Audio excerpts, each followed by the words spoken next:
Claudia Sheinbaum es solo una continuidad de lo que empezó el expresidente Andrés Manuel López Obrador. Yo digo que los ciudadanos no deben de casarse con un político. A un político generalmente nunca se le gana, porque tienen todo el poder, y de cualquier manera ellos lo ejercen.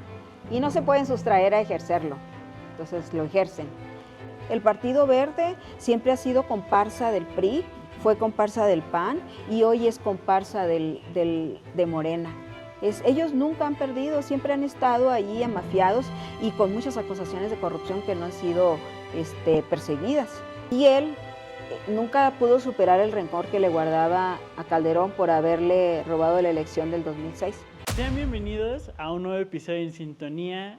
Y hoy me encuentro acompañado de mi estimado Alex Vela, pero tenemos invitada especial, invitada de lujo. Es la periodista que pone de cabeza el oficialismo en México, Reina Aide. Bienvenida a este espacio en Sintonía. Muchísimas gracias por acompañarnos. No, me da muchísimo gusto. Muchas gracias por invitarme. Yo encantada de colaborar con los jóvenes, siempre. Muchas gracias. Muchísimas gracias. Y se ha hecho una costumbre en Sintonía, es una pregunta obligada. ¿Quién es Reina Aide? No sé. Bueno, yo soy sonorense, licenciada en Ciencias de la Comunicación por la Universidad de Sonora, reportera desde hace 30 años y pues casi siempre he trabajado con medios pues buenos y ahora desde el 2017 soy reportera independiente. A la fecha. Okay. Reina, pues primero que nada agradecerte, de verdad muchísimas gracias por visibilizar el periodismo crítico y debo preguntarte, ¿por qué periodismo?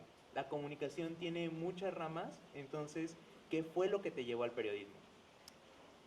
Al periodismo, bueno, sí debo de ser sincera, yo quería estudiar cine, Okay. pero no cine quería andar jalando los cables y ver toda esa cosa.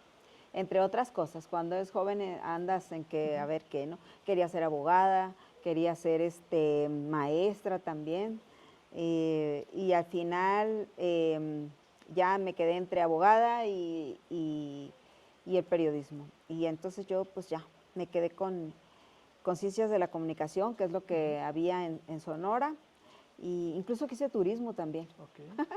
Pero bueno, y al final pues me quedo con Ciencias de la Comunicación porque yo creo que se acercaba un poquito más a la cuestión del derecho. Okay. O sea, incluía muchas ramas de las ciencias sociales que con mi intención era hacer cosas de compromiso social, sí, para la sociedad y principalmente cosas de justicia, sacar a la gente inocente de la cárcel, una de las primeras, y pues ahí me fui. Perfecto. Toma esta línea del periodismo. ¿Llegó a enfrentarse en su juventud que le dijeran, que dudaran de sus habilidades para llevar a cabo esta labor? No precisamente que dudaran, más bien cuando recién yo empiezo, bueno, yo dije voy a estudiar esto y voy a hacer esto, y yo siempre tuve en la mira, ya estando en la universidad, en el segundo, el tercer semestre, yo dije, a ver, pues, ¿qué es esto? Entonces, en Ciencias de la Comunicación eran muchas las ramas, cine, fotografía, publicidad, etcétera, ¿no? Entonces dije, y había prensa, dije, no, yo me voy por prensa, y voy a trabajar en el mejor periódico de Sonora, que era El Imparcial en ese momento. Y sí, fui como al mes y al tercer, cuarto semestre fui al Imparcial y les dije, yo quiero trabajar aquí. Okay. Me rechazaron porque, bueno, me dijeron que porque necesitaban a alguien de más tiempo, ¿no? Que ya, ven cuando tengas ya los 6 semestres. Y volví a los 6, 7 semestres. Y me dijeron que no. Y dije yo quiero trabajar aquí. Y me dijeron, ve cuando termines la carrera, a ver qué. Entonces yo volví son 8, eran 4 años y medio, creo, o 4 años, y volví ya en el penúltimo semestre y les dije que yo no sabía cómo lo iban a hacer, pero yo iba a trabajar en ese periódico. Y si me decían que no, que iba a volver a insistir al otro día y al otro día y al otro día, porque yo iba a trabajar en ese periódico. Y, yo estaba aplicando para un ¿cómo se llama? En el Imparcial antes te hacían un curso introductorio de 3 semanas, donde te enseñaban prácticamente todo el periodismo, gente especialista que venía de Grupo Reforma, de Periódico del Norte, gente que sabía muchísimo de ética, básicamente, y de cómo ejercer el periodismo. Ahora sé que la objetividad no existe, pero en ese entonces persiguiendo la verdad, ¿no? Entonces, pues sí, yo apliqué, iba casi todos los días al Imparcial a ver, quedé en el curso, y pues así fue como al final un día me llaman y me dicen, quedaste en el curso.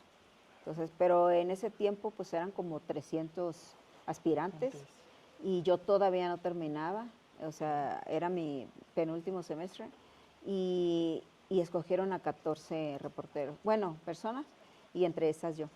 Entonces, al final, después de las 3 semanas, todavía me acuerdo, me veo yo sentada en la mesa sin moverme, como las secretarias, bien derechitas así. Entonces, no volteaba para ningún lado y todo lo que me pedían, nos ponían máquinas de escribir, etcétera. Y entonces, así me pasé las 3 semanas así. Y pues sí, al final fui la primera que entró a trabajar ahí, de los 14. Y pues así empecé, así llegué, pero nunca ha sido fácil, pero yo tenía el objetivo, si voy a hacer periodismo, voy a hacerlo en el mejor periódico o en el mejor lugar. Okay, perfecto. Mencionas que la objetividad no existe. ¿Por qué no existe en el periodismo? Pues porque somos personas y pues la subjetividad todas las personas vemos con nuestros propios ojos. Y, por ejemplo, un ejercicio que nos ponían en ese curso era justamente, aquí hay un choque, y nos ponían todos alrededor del choque, ¿no?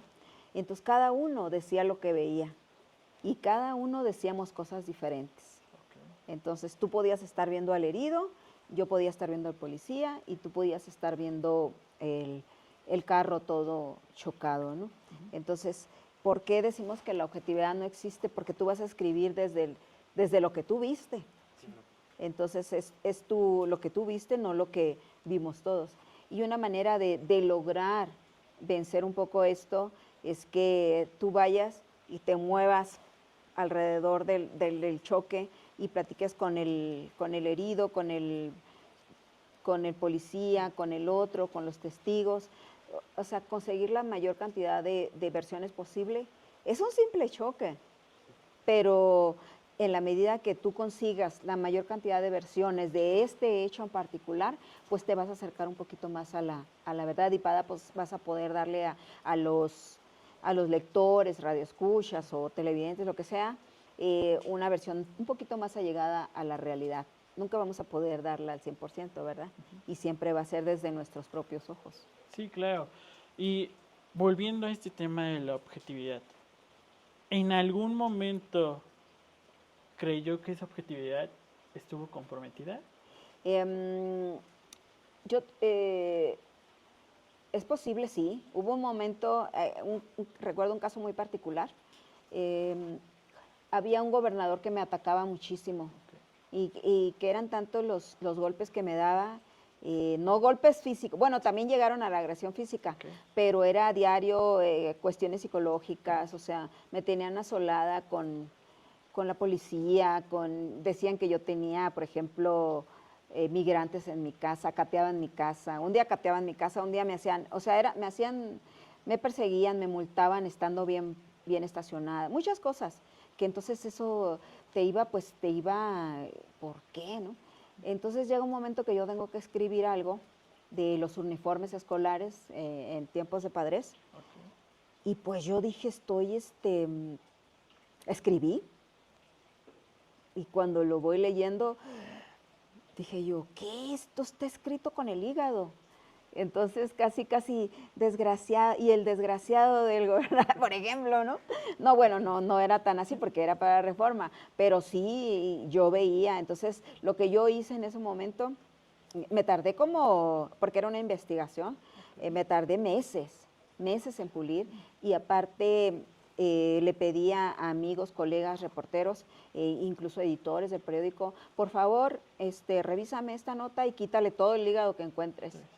Y ya, no conforme con tu versión, se lo pasaba al otro. Entonces fueron como 4 o 5 personas porque yo sabía que no quería que estuviera contaminado, ¿no? Y al final, como 3 meses, 4 meses, 5 meses después, logró salir algo de eso, ¿no? Ya, limpio. Sí, cuando tú sientes, yo soy a favor de decir, pues no puedo escribir esto, me declaro como los jueces, incompetente, o me declaro, como hay una palabra que usan ellos para decir, pues no puedo porque soy comprometida con algo, por ejemplo, tengo un tío constructor, entonces este asunto es de constructoras, entonces no puedo, me declaro incompetente para esto, ¿no? Así hacen los jueces. Y bueno, yo dije, pues no puedo escribirlo al 100% porque estoy molesta por todo lo que me está pasando, entonces y sí, me ayudaron muchas personas, pero uno tiene que tener pues la humildad, para decir, es que me cae mal, y la fortaleza para decir, aunque no lo quiera, o aunque me caiga mal por esto que me hace y todo eso, pues yo voy a escribir lo más objetivamente y lo más cercano a la verdad. Hubo un gobernador, me acuerdo, que también otro, no el mismo, que también me traía asolada, y un día, y a pesar de que ese sí, yo lloraba casi todos los días, casi en mis inicios, un día me llaman de comunicación social y me dicen, pues el gobernador, yo particularmente yo, el jefe de comunicación, te quiero reconocer que a pesar de cómo te hemos maltratado, has sido muy objetiva en tus notas, ¿no? Y bueno, eso en ese momento para mí no significó nada, porque pues yo sí estaba sentida o algo, ¿no? Pero ya con el tiempo, pues al final digo yo, pues les agradezco porque me pusieron a prueba en muchas cosas del periodismo que me han ayudado muchísimo a poder a tener la fortaleza y a poder tener la humildad y para enfrentar lo que hoy enfrento, ¿no? También. Sí, claro.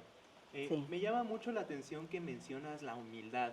Digo, más adelante vamos a hablar un poco de cómo te has puesto en el foco y cómo otros periodistas y en general las personas alrededor de México, pues te admiramos, ¿no?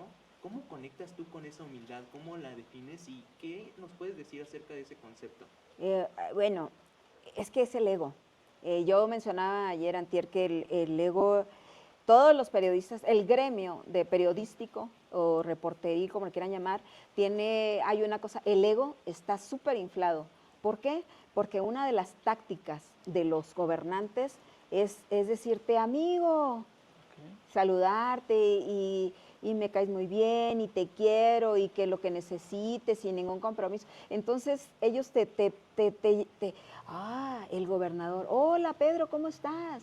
Y entonces, ¿cómo está tu mamá? Te hacen con una familiaridad que tú dices, de hecho muchos lo dicen, yo soy amigo del gobernador. O sea, el gobernador me reconoce, sabe que me llamo Pedro, cuando tú tienes 3 días haciendo periodismo. O sea, esas cosas hacen que tu ego, porque ellos lo saben, inflar tu ego es una de las maneras de poder jalarte para con ellos, ¿no? Además de tantas otras cosas, ¿no? Entonces, contaba una anécdota yo de que cuando una de mis primeras contactos con la realidad, cuando yo empecé a reportear, era que me encontré en una banqueta con 2 empresarios y cuando llegan conmigo uno estaba muy contento y dice, mira quién viene aquí, le dice al otro empresario, y el otro empresario dice, pues no sé quién es ella, ¿cómo que no la conoces? Vela bien, no sé qué, y él dice, no, pues dime quién es, y el empresario le dice, comerciante, es el imparcial, le dice. Entonces imagínate que tú ya de repente ya decías, oh, mis notas de 8, que todos los días salgo de 8, que ya ibas como que para arriba, ¿no? Y que digan que no eres tú, que tú no existes Claro. y que eres el Que está en imparcial, medio. que eres Reforma o que eres cualquier Televisa, o sea, que te inflan el ego de tal manera que tú pues te levantas del piso, pues eso es algo duro. Entonces, en la medida en que tú logras, eso para mí fue muy bueno, porque fue un golpe de realidad que lo necesitas, que ojalá les llegue pronto a ustedes pues para que no se despeguen del suelo, ¿no? Y puedan hacer un trabajo mucho mayor, en mayor beneficio para la sociedad, para la gente que lo necesita, para el pueblo, para el bien común. Sí. Entonces eso pues no es fácil, porque obviamente sí tuve mis etapas de ego y muy al principio de esto, afortunadamente, pero pues como yo vengo de muy abajo, pues mi familia era muy, y en Sonora somos muy dados a, cállate, simple, Ok. déjate de cosas, o sea, luego te echan en cara y te hacen carrilla porque cuando se nota, ¿no? Ok. Entonces yo he tenido esa fortuna de tener gente cerca de mí que me aterriza o que no me deja Ok. volar. Perfecto. Me encanta mucho cómo menciona esta parte de compromiso social desde el periodismo. ¿Hubo un momento que definió que usted continuara esa línea? Bueno, yo desde niña veía las injusticias en mi barrio, cómo la policía inventaba casos, cómo los políticos iban y nos decían mentiras.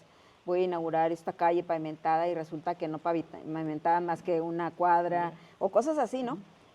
Entonces, cuando yo tengo la oportunidad de estar cerca de los políticos, pues empiezo a decirles, esto es falso porque yo trataba siempre de corroborar todas esas cosas, ¿no?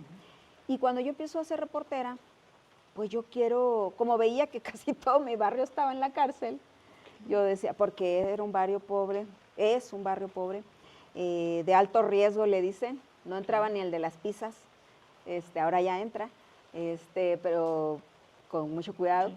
Entonces, yo veía cómo, sí hay gente mala, obviamente, pero sí había muchos inocentes en la cárcel. Entonces yo empecé tratando de sacar a esta gente inocente de la cárcel. Y yo, al principio, por ser mujer, no me dejaban cubrir la policíaca, mucho menos los juzgados, mucho menos entrar a la cárcel. Sí, O sea, era algo riesgoso. Sí. Y en los 90 era algo muy difícil porque siempre hemos tenido algo de represión en los gobiernos, o mucho. Entonces era difícil entrar que una mujer sin tener nada que ver entrar a la cárcel y siempre había motines y cosas de eso. Bueno, entonces yo entraba, buscaba inocentes, conocía sus casos, salía, los investigaba y luego ya trataba de publicarlos. No era fácil porque como yo no cubría eso, no era muy fácil que me lo publicara. Entonces cuando la autoridad se da cuenta que yo estoy haciendo eso, de repente empiezan a liberar a la gente inocente, a revisar los casos y liberan gente. Un día toca la puerta a alguien en mi casa y era un reo que yo había entrevistado. Y el hombre, yo abrí ese día la puerta, yo no sé cómo supo que yo vivía ahí, abro la puerta y el hombre me abraza, sí, así de repente. Y yo digo, gracias, me dijo, gracias porque me acabo de salir de la cárcel. El hombre había sido acusado de asesinato, tenía 8 años en la cárcel y no estaba sentenciado. Entonces, y obviamente pues yo había investigado que no era, estaba dormido el día que pasó esa situación, porque además fue en mi barrio. Entonces, pues lo liberaron y yo dije, ¿por qué? ¿Cómo? Y después yo dije, yo voy a ir a la cárcel a averiguar por qué lo liberaron. O sea, Sí. o en realidad era inocente, pues. Entonces, y lo que pasa es que la autoridad generalmente es negligente, no investiga. Entonces ya de ahí yo empecé, ya después me dieron la policíaca y luego ya me dieron los juzgados, abrieron esa fuente. Yo fui la que empecé con la fuente de juzgados, de ir todos los días a los juzgados a buscar los problemas de la gente pues para que se juzgara de manera justa. Porque siempre que hay un reportero vigilando, ellos pues se sienten vigilados. Antes era, Hoy es más porque ahora están los teléfonos y cualquier claro. ciudadano puede estar vigilando, pero en ese tiempo, hace 30 años, no era fácil. Primero, cualquiera te podía decir, no puedes estar aquí. Y uno asustado se quitaba, se salía, te obligaban a salir porque no conocíamos las leyes. Pero ya como reportero, pues tú podías discutir, hey, soy reportero, quiero ver, la ley dice tal cosa, yo quiero estar presente. Ok. Y los obligabas a estar ahí, ¿no? Sí. Pero conociendo la ley, ya después, ¿no? No tenías que conocer, estudiar. Entonces eso, y pues ya el compromiso social, pues yo creo que es porque de donde vengo, ¿no? Y donde he visto tantas injusticias. Ok, perfecto. Quienes seguimos tu trabajo sabemos de tu compromiso social, pero también sabemos de cómo encaras al poder.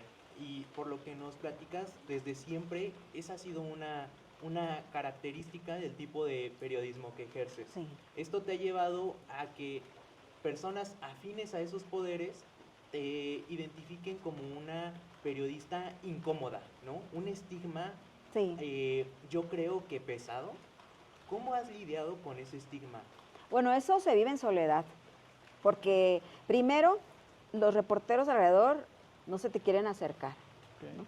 Entonces no, empiezas a sentir sí, me caes bien, pero no, se te aleja todo mundo, porque el gobernador no la quiere, o sea, o el alcalde no la quiere. Entonces, primero todo mundo se te empieza a alejar, tú te alejas de tu familia porque no quieres protegerla. Bueno, crees que la proteges alejándote de ellos, no contando nada. Y pues yo empecé así, pero yo dije, bueno, estas cosas pues se tienen que decir, se tienen que preguntar. Y cuando empiezo a cuestionar gobernantes, además que era un estilo muy directo, o sea, por ejemplo, a un gobernador, ¿usted es corrupto? Así. Entonces ellos no se esperan que alguien les haga una pregunta directa, Sí. Sí, claro. a menos que fuera un ciudadano muy enojado, ¿verdad? Pero no se esperan que un reportero, que la mayoría tienen compromiso y que ellos controlan la mayoría de los medios, pues no van a esperar que alguien llegue y te pregunte eso. O que te diga, usted está mintiendo porque esa carretera no está pavimentada, o porque allá está llena de baches, o porque no es cierto que hay agua en la colonia X. O sea, yo empecé cubriendo esas fuentes de las colonias. Sí. Y entonces cuando vas haciendo esas cosas, pues te vas aislando, no te quieren, nadie te voltea a ver. El mismo medio, me acuerdo de un gobernador que dijo, yo tenía una pregunta y el gobernador dijo, ya nadie tiene una pregunta. Y estaban 20 reporteros ahí.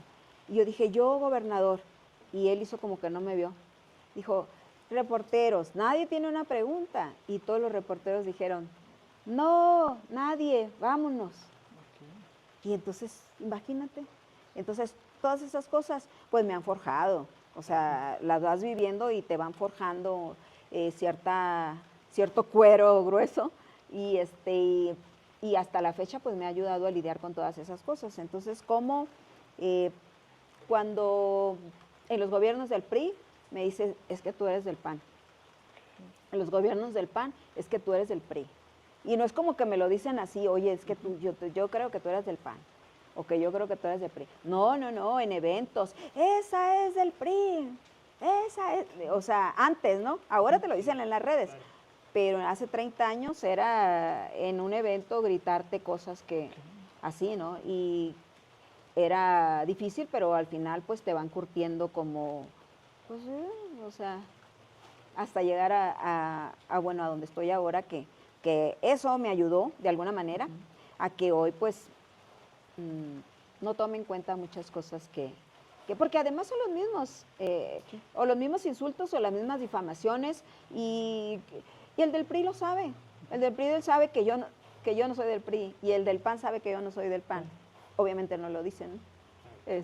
Bueno, ya, hay panistas que lo han dicho, esta desgraciada no es, no, o uno que me dijo, no me acordaba que eras una hija de la chingada, o sea, ellos mismos, ¿no? Y yo dije, pues, es que yo soy reportera, o sea, porque te digo, tratan de ganarte como que, ay, que esto, y creen que eres, o sea, es que yo no soy amiga tuya ni de nadie, ni de ningún político. Y entonces, pues es que el equivocado eres tú, le digo yo, porque yo siempre he sido así. Claro, antes era más silvestre, Ahora no soy tan ruda como era antes. Ok. En realidad no. Y Perdón que la interrumpa, ¿hubo alguien que se quisiera ganar esa amistad? sí, muchos. ¿Sí? Sí, sí. ¿Cómo lo hacían? Hubo un gobernador que me dijo, vente, vamos a tomarnos una foto para que crean que somos amigos. O sea, él sabía que no éramos amigos y que yo no me tomaba fotos con políticos. Ok. Entonces, sí tomaron la foto, pero yo salgo con la lengua torcida, así, ¿no? Entonces, esa foto, pues, luego me la mandaron, Ok. porque me jaló y no hubo los fotógrafos. Sonora tiene fotógrafos muy buenos. Entonces, yo salgo así, con la lengua de fuera, porque no era como un estilo, ¿no? Sí. Entonces, ahora sí, pues ya, me tomo fotos. Como diría don Juan Navarrete con cualquiera, el arzobispo de Sonora, con cabrones, decía él. Y bueno, esa es una buena anécdota, se las Ok. voy a contar. Sí, claro que sí. Bueno, más o menos, ¿no? Así como la recuerdo. En Sonora hay arzobispo. Aquí no sé qué tengan ustedes, pero allá tenemos arzobispo. Entonces hubo en otros años un arzobispo que se llamó Juan Navarrete. Y él, pues, allá siempre la iglesia siempre ha estado metida en la política local, de donde sea. Sí, claro. Claro. Entonces él tenía buenos amigos y él iba y tomaba café y los podías ver en una mesa de un restaurante con él. Entonces llega uno que no tenía buena relación con él y dicen todos, vamos a tomar una foto. Y sí, y entonces el político, como estaba enojado con el arzobispo, dijo, no, yo no me tomo foto con cabrones, ¿no? Ok. Refiriéndose al arzobispo. Bueno, sí. Y el arzobispo le dice, yo sí, vente. Y lo abraza y pues ya, ahí. Entonces, esa anécdota se cuenta allá en Sonora, pero entonces ahora yo dije, no, pues ahora pues ya no puedo ver quiénes son, porque ahora pues muchas fotos hay, pero pues ese siempre ha sido así, siempre han tratado de ganarte, siempre llegan así. Al principio yo no lo sabía, yo no sabía que lo que querían era ganarte. Sí, claro. O sea, ha habido gobernadores que mandan gente, hazte su amiga, hazte su novio. Ok. De repente yo era la más atractiva del ejido, la flor más bella del ejido, y yo dije, pero ¿por qué? Y llegaban policías y así, y yo decía, esto no es normal, ¿no? Sí.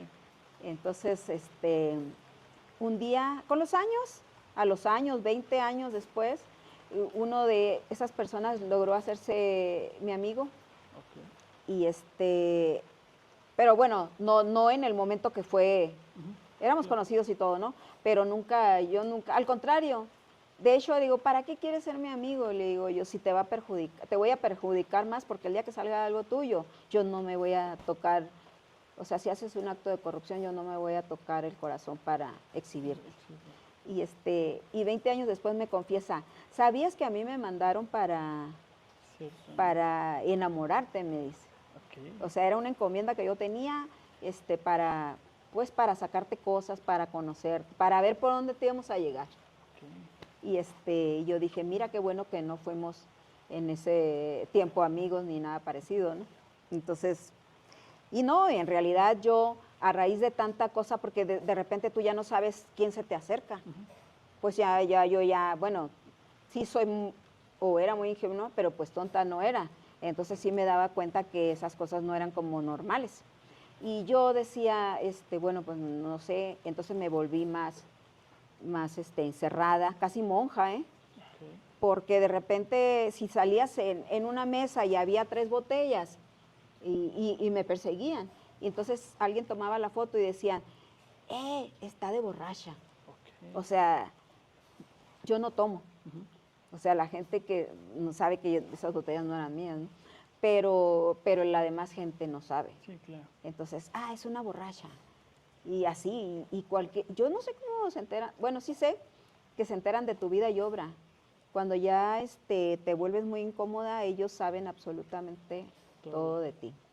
Entonces, pues yo prácticamente dejé de tener vida social justo por eso. Eso es uno de los precios que se tiene que Claro. pagar para tratar de hacer periodismo social, con Claro. sentido social. Sí, claro. Porque nunca un político pues va a querer que digas lo mal que está, Ujú.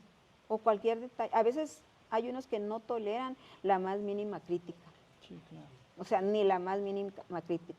Y eso le ha costado el trabajo a muchos otros reporteros que se han atrevido pues a sacar una nota que por azares del destino le tocó cubrir, o que los corran, que los callen, que los regañen en público, o que te griten, o que te cambien de fuente, o sea, así hasta que te corran y te cancelen totalmente y que nadie te quiera dar trabajo, ¿no? Sí, claro.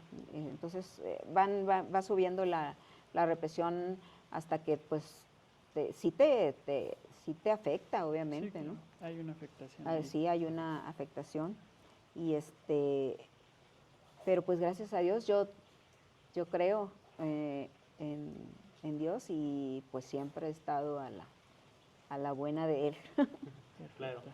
A lo largo de tu carrera, pues has estado en muchas noticias, en muchas historias, pero quisiera preguntarte, ¿hay alguna nota, una historia que te haya marcado? Fíjate que me hacen esa pregunta, ya la voy a buscar. Pues es que ha habido muchas, bueno, pero así como marcarme, cuando yo descubrí que el periodismo podía tener un efecto en los políticos y en la gente, Ok. y ya descubrí que existía el periodismo de soluciones. Y entonces no era nomás y eso me ha ido puliendo, porque no nada más era decirle, como yo hacía yo al principio, hey, gobernador, usted es un corrupto, porque mire esto. Podía hacer eso, ahora no. Ahora, ¿de qué manera logro que el dinero que se está gastando, que dice que se está gastando en esta banqueta, realmente lo invierta en esa banqueta? Entonces ya empiezo yo a pulir, ¿cómo hago para que de verdad haya un beneficio social en las acciones? Cuestionarlo de tal manera que tenga un efecto para que tenga un beneficio social.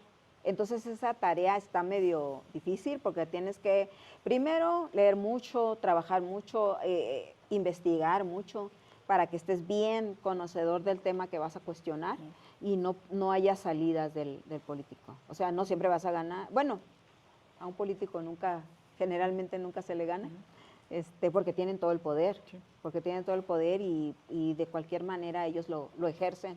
Y no se pueden sustraer a ejercerlo, entonces lo ejercen. Y en la medida que lo ejerzan puede ser el nivel de represión que tengan contra ti. Sí. Hoy la democratización de los medios, el que pueda abrirse un canal de noticias tan fácilmente, ¿lo ve como una ventaja para el periodismo? Sí, claro. Sí, y no solo para el periodismo. Bueno, también es un arma de doble filo, porque pues también nació con eso las noticias falsas, ¿no? Se Sí. proliferan y uno ya no sabe qué es verdad o qué es mentira. Y ahora que tenemos la inteligencia artificial, menos, ¿no? Ya no sabes qué es de verdad o qué no. Entonces, pero sí, es una ventaja para el periodismo. Hace 30 años a mí me preguntaban, ¿tú crees que el Internet va a desplazar al periódico? Me llegaron a preguntar eso, un jovencito como ustedes. Y yo decía, no creo, decía yo. ¿Tú crees? Le decía yo a él. Y él me decía, así con los ojos me miraba y me decía, yo no creo, ¿tú crees que desaparezca el imparcial? Decía yo. No ha desaparecido, pero obviamente no es lo que era hace 30 años. No, no, no, o sea, ni siquiera, ni en la calidad, porque además la crisis y la precariedad económica ha hecho que los medios se conviertan más en un negocio que en un ente de beneficio social, cuando ese fue el origen, por ejemplo, del imparcial. Hoy no, hoy pesa más la cuestión económica porque tienen que mantener el negocio, tienen que sobrevivir y bueno, eso no sé, lo ven mal, lo ven bien, pero no es el único caso, es el caso de muchos periódicos en el país. Entonces, pero es una gran ventaja para los jóvenes y para hacer el periodismo, para no depender primero que nada de la publicidad oficial. Las redes, abrir tu canal, te puede ayudar le llaman monetizar o a obtener recursos de una manera menos comprometida con el gobierno o con los poderes fácticos que pueden ser el empresarial o también incluso los de la delincuencia, que también aporta recursos a algunos medios, ¿no? Entonces, pues sí, es una gran ventaja que tienen ustedes. Pero yo sí les recomiendo que no dejen de leer, en libros. Sí, claro. O sea, y leer libros de historia, porque además eso les va a ayudar primero a tener un mejor, mm, a desarrollar más rápido sus notas, a tener un léxico mejor, a tener una mejor idea o ideas creativas, porque no basta el internet. Sí, claro. O sea, tienes que ocurrirse cosas. Bueno, hay gente que ya trae el ingenio con él y ustedes, pues, ¿qué les voy a decir yo? Pero sí, ¿de dónde vas a agarrar ideas? Pues tienes que leer Sí, Claro. y tienes que conocer tu historia y para que puedas tener más éxito y te puedas enfocar más. Depende por donde el rumbo que se quieran ir. Pues yo voy por el beneficio social. Entonces, entre más gente ayudemos, más ayudemos a exponer la realidad ante los políticos, porque luego los políticos viven en una burbuja. El poder los va aislando también. Entonces ya después al final no haya ni en quién confiar. Que le pasa a todos, incluso alcaldes, a cualquier gente con tantito poder, y no nada más presidentes, gobernadores, alcaldes, jueces, policías, o sea, a todo el mundo le pasa. Con el tantito poder, y lo decía AMLO, ¿no? El poder atonta, ¿no? Y le puede pasar a todo el mundo. Entonces, ¿cómo podemos hacer que haya un beneficio social en eso? Pues hay que navegar y encontrar la forma, ¿no? Reina Aide tiene una trayectoria increíble y larguísima en el periodismo social, en el periodismo de crítica, pero sin lugar a dudas, cuando llegas a la mañanera es cuando te conviertes en una figura de relevancia nacional, ¿no? Me gustaría preguntarte, ¿cómo es que llegas a la mañanera? Cuando yo llego por mi propio pie, cuando el presidente dice, aquí van a preguntar, en la primera mañanera, si la ven, aquí van a preguntar lo que sea, como quieran, donde quieran, sin censura, libres. Y yo estaba oyendo y decía yo, ay, no creo yo Suena eso. muy bonito. Suena muy bonito. De hecho, yo lo sabía. Yo sabía que, por ejemplo, la izquierda siempre fue oposición en Sonora, con los gobiernos del PRI y en los gobiernos del PAN. Entonces yo, como reportera de Reforma o del Imparcial, siempre le daba voz a eran mínimas, eran muy aguerridos, como en todas partes. Entonces, yo trataba de darle siempre voz, tratando de que salieran no era fácil, porque pues el Imparcial y el Grupo Reforma eran medios un poco conservadores, entonces no era como muy fácil meter a la izquierda. Claro. Entonces, o el conflicto, no tanto a la izquierda, sino el conflicto y el problema que ellos tenían, que esos a veces eran muy reales y muy graves. Entonces, ¿cómo los metes? Pues bueno, buscándole. Pero ahora, dije yo, ahora que yo empiece a cuestionar a AMLO, ellos no me van a querer. No me van a querer. Yo sabía que eso venía y eso llegó.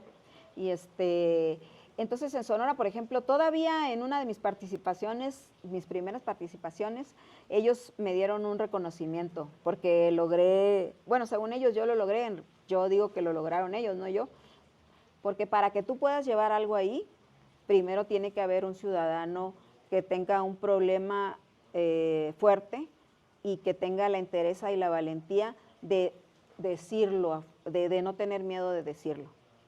Y si no tiene miedo de decirlo, pues entonces tú ya como reportero, oye, a ver, ¿qué está pasando en tu caso? Entonces así es como tú vas conociendo y yo digo, lo tiene que saber el presidente para que lo resuelva. O sea, los primeros círculos de poder. Si tu problema ya tiene 2, 3, 4, 5, 10 años y no lo ha resuelto ni el alcalde ni el gobernador, pues tiene que saberlo el presidente. Entonces, en algún momento hice eso y ellos me dieron es mi único y primer reconocimiento que yo he tenido en toda bueno, una vez un político trató de darme uno, pero ese, ¿cómo le llaman? Pues una cartita así, ¿Diploma? un diploma, y así que de agradecimiento. Y yo dije, ay, pues yo sí lo acepto porque viene de la sociedad, ¿no? Claro. Y pero luego, y de hecho ahí un reportero le puso, de estos que ahorita te están dando este diploma, mañana ya no te van a querer, porque cuando empiezas a cuestionar a AMLO, se te van a voltear. Y sí pasó. muchos así pasaron. Pero pues yo eso ya lo sabía, entonces, pues no es como que hay un bien común que es mucho mayor a eso, y porque la realidad de México no es la que tienen los gobernantes. Entonces, Hoy, con Sheinbaum, la cosa parece no pintar diferente. sí, desafortunadamente. ¿Cómo visualiza el panorama para el periodismo dado pues, estas mañaneras que en vez de informar, desinforman e inclusive buscan desprestigiar al Así es. periodista?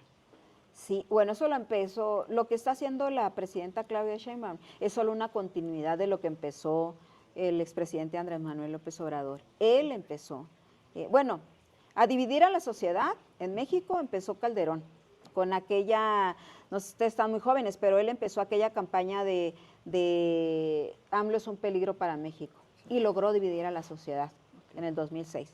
Y bueno, pero llega AMLO finalmente en el 2018 y él nunca pudo superar el rencor que le guardaba a Calderón por haberle robado la elección del 2006. Entonces lo ataca en su sexenio, pero empieza también a dividir a la sociedad y atacar a la gente cuando le empiezan a hacer oposición o a contarle la realidad. Tú como reportero que le dices no es como usted lo está diciendo, es así, acá tenemos otros datos, pues él empieza a desprestigiar y a señalar, y ese quién es, y todos los días hasta que hace una campaña que es retomada por el pueblo y solo por amor a él. Entonces, lo que hoy hace la presidenta también, en una de las primeras mañaneras un reportero le preguntó a la presidenta que había mucho odio. Yo también se lo pregunté a AMLO en su momento, y también se lo dije a Claudia, a la presidenta. Decía este muchacho que había demasiado odio, que si ella no iba a hacer un llamado a que se serenaran las partes, o sea, el pueblo y los opositores, o que si no iba a hacer un llamado. Y ella no quiso hacerlo. Le sacó la vuelta a la pregunta, y pues eso fue una señal muy triste, porque entonces era seguir manteniendo el encono social que prevalece y que ya no es tan fuerte como cuando estaba el expresidente, porque él lo hacía casi todos los días, pero continúa. Y ella ahora lo está continuando. Yo todavía le dije, usted, presidenta, le preguntaron el otro día tal cosa, ¿por qué? ¿Por qué no hace un llamado a ambas partes? Porque de ambas partes sale un odio terrible, y eso no es sano para la gente. No es sano para la misma sociedad, y son responsables ellos de esta situación. Entonces, eso continúa conforme se acercan las elecciones. En esta elección judicial lo vimos, que se abrió más el encono, y lo vamos a ver en cada elección que haya, porque obviamente ellos quieren mantener el poder y otros quieren el poder. Entonces, en esa medida, pues, vamos a ver situaciones más difíciles. Hoy estamos enfrentando una situación difícil porque ya no solo es contra el periodista que saca una columna denunciando tal o cual acto de corrupción, ahora es contra los ciudadanos también. O sea, ya no solo contra uno. Hoy en la mañana leía yo que un tuit de Laisha Wilkins, la actriz, que ella tuvo una reacción a una nota de Aristegui, y ya le llegó un requerimiento de que está acusada por haber puesto unas jajaja y Dora la exploradora, ¿cómo le llama? La censuradora. Okay. Pero esa era la cabeza de la nota. Entonces quiero yo pensar que no solo la están atacando a ella, sino también han de haber denunciado a Aristegui, así como están denunciando a la Universal, así como encarcelaron en Campeche a otro reportero, y así como Noroña obligó a una persona, el senador, sí. O sea, no es Noroña, es el senador de la República, que tiene un poder casi absoluto, obligando a un ciudadano a disculparse. Si yo hubiera sido yo, ¿se acuerdan lo que hizo AMLO cuando lo acusaron del desafuero y lo encontraron culpable? Que me encierren, que me metan en la cárcel. ¿Se imaginan a AMLO en la cárcel porque desacató una ley? O sea, hubiera sido el escándalo, y Fox dijo, no te voy a meter a la cárcel, porque vio el problema que se avecinaba. Entonces, ustedes se imaginan, A un periodista sí, ya lo normaliza la sociedad y no debería de ser así. En Campeche, o sea, está casi normalizado que pueda ocurrirle a un periodista lo peor y ya no hay como una reacción generalizada. Y entonces, pero que le suceda a un ciudadano, esa yo pienso que es algo muy, pero muy grave. Y sí, y llega, y bueno, ahí la sociedad tendría que decir algo, porque una sociedad sin periodistas o callados, censurados, pues que es que sin periodismo no hay democracia en un país y poco a poco la acotan más. Y sin la libertad de expresión en un ciudadano, pues o sea, ¿a dónde estamos yendo? A un país autoritario. Y la presidenta Sheinbaum dice todos los días, yo no soy autoritaria, dicen que soy autoritaria. Y ¿cómo voy a ser autoritaria si hay libertad de expresión, si hay democracia, si votaron libre? No votaron libremente en la elección judicial y lo sabe. Entonces, mentir con eso que todo el pueblo sabe, pues es algo muy grave. Entonces, pues yo veo, ojalá pues que se reconsidere y que se quite. Yo creo que en Puebla ya están tratando de tumbar la ley censura y ahí van, aunque el otro día la presidenta ya se burló. Ay, que la ley censura, ay, que en Campeche, se burló. ¿Y a qué abona eso? Pues al odio y al encono de, es cierto, estoy bien. ¿Cómo lo lees tú que eres afín a ella? Pues estoy bien, voy a seguir atizándole a este tema y generando mayor odio y mayor encono y pues Mayor polarización también. sí, Claro. mayor polarización en el país. Ahí en esas estamos ahorita. Sí. En este contexto, una persona como tú que ha tenido tanto acercamiento a las mañaneras, que ha estado presente y que ha sido una voz representativa en ellas, ¿cómo la definirías a la mañanera? ¿Se acerca más a una fuente de información o a un circo, un teatro? Bueno, hubo mucho teatro con el expresidente, pero el presidente lo dijo en su momento, o sea, estas mañaneras son una estrategia, o sea, no es una conferencia de prensa, eso está muy claro, todavía no lo es, ya no lo es. Pero esta es una estrategia para comunicarle al pueblo, para dar mi derecho a ejercer mi derecho de réplica de los que me atacan. O sea, no es como que no lo vendió como una mañanera, como un lugar donde tú le puedes, al diálogo, principio, ¿no? Pero ya después dijo, no, pues esto es una réplica, no engañó en eso. Y la presidenta de nueva cuenta, ella tiene la continuidad de este sistema. Hoy está más controlado. Fíjate que hoy están participando un poco más de reporteros que ya en la última etapa, pero sí, el 80% que estimo yo son gente afín al sistema, al actual gobierno. Entonces, pues, ¿qué es ahí? Si están controlando, si están midiendo que no participes tú porque eres el que, y qué pregunta trae ¿no? O que te pregunten, ¿tú de qué vas a preguntar? O que te digan, o que simplemente saliste en la rifa pero te van a quitar. O sea, te quitan, sin más, quitan tu papelito y meten a otra persona porque eres incómodo. Y ahora no solo soy yo, o sea, hay más reporteros que cada día están viviendo esto, Sí, claro. que los están quitando. Ok. Para ir culminando, yo creo que es obligatorio el preguntar, ¿qué consejo le brindaría a la ciudadanía, al periodista, dada la situación actual de la información? Pues y lo decía yo en tiempos del presidente también, yo digo que los ciudadanos no deben de casarse con un político.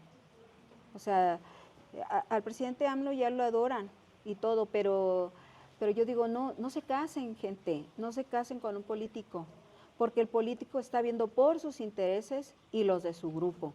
Y no importa el color que sea del PRI, sea del PAN, o sea de Morena hoy, o del Verde, del PRD, del que sea, siempre ha sido así. O sea, yo lo he visto en 30 años. Al final ellos, bueno, ahorita el Partido Verde siempre ha sido comparsa del PRI, fue comparsa del PAN y hoy es comparsa de Morena. Ellos nunca han perdido, siempre han estado ahí amafiados y con muchas acusaciones de corrupción que no han sido perseguidas.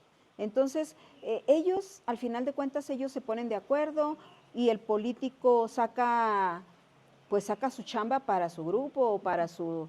Hoy quieren hacer prevalecer la cuarta transformación, quieren consolidarla, pero ¿a qué precio? ¿A qué precio? Entonces yo creo que sí la gente debe de tener un poco más, bueno, no, ya depende de cada quien, ¿verdad? Pero en la medida que los periodistas tratemos de llegar un poquito más a la verdad, hacer cosas que puedan darle a la sociedad, oye, mira, por lo menos esto es lo que dice tal, esto es lo que dice tal, esto es lo que, o sea, darle una información mucho mayor completa para que él pueda hacer un análisis de la realidad o de su realidad, pues en esa medida le vamos a estar pudiendo dar armas para que haya para que tenga una mayor visión y haya más pues poder enfrentar un poquito lo que estamos viviendo.